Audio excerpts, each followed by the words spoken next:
because I truly believe that 90% of our problems can be solved if we put aside our petty differences and just unify.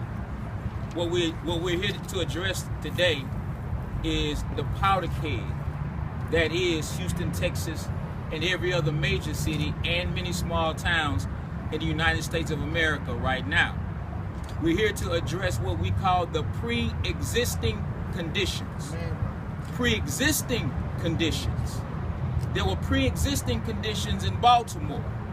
What we see is the response from the injustice that took place during the death of Freddie Gray, but what we don't see is the years and years and years of pre-existing joblessness, hopelessness, poor health care, poverty, pre-existing conditions. And when you go into to get you some insurance, what they want to know is whether or not you have some pre-existing conditions. And if you have a pre-existing condition, that insurance may cost you a little bit more. Why? Because if you got pre-existing conditions, you're more likely to get a disease that might cost them some money. So we've got many pre-existing conditions here in the city of Houston that need to be addressed.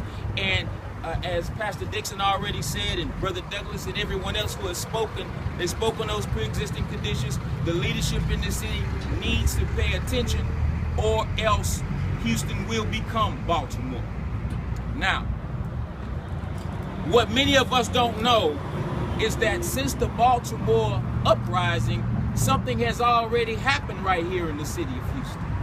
On yesterday, a young 23-year-old man by the name of Jeremiah Matthews, at 1 a.m. in the morning, walked into a Southwest Houston Walmart. He took a hunting knife and he stabbed a Houston Community College police officer who was there on duty working a second job 14 times. As we stand here today, that young lady is in the hospital fighting for her life.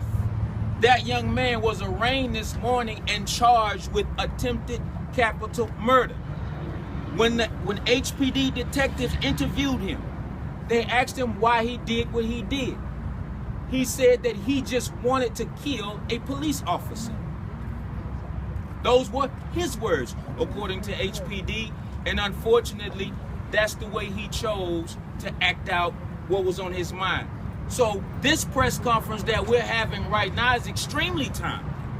And while we don't have the optics of a building on fire, we don't have that kind of explosion, but there's very little that you can talk to me about that's more explosive than a female police officer being stabbed almost 14 times by somebody else. That didn't happen in Baltimore. That didn't happen in Missouri. That happened right here in Houston, Texas, just yesterday. So we can continue to walk around with blindfolds on as if though we don't see what's happening. And this right here is a call to action. The last thing we want to say is this. We want to speak to the district attorney. We want to speak to the mayor. We want to speak to the powers that be in this city and make sure that they understand that there is no substitute for justice. It's just no substitute. We can increase joblessness. We can get body cameras. We can increase diversity. We can improve the educational system. But until police officers pay the same price for killing us that we pay for killing them, then there is no justice, and Houston is just Baltimore waiting to happen. It's going to happen. So what that young man did in that Walmart yesterday, I believe is a sign. Before the thunderstorm, God always gives you lightning. He always gives you thunder. Before the downpour, he always gives you just a slight drizzle. So we believe that his mindset was a microcosm of a macrocosm, of a mentality that's spreading throughout the entire country.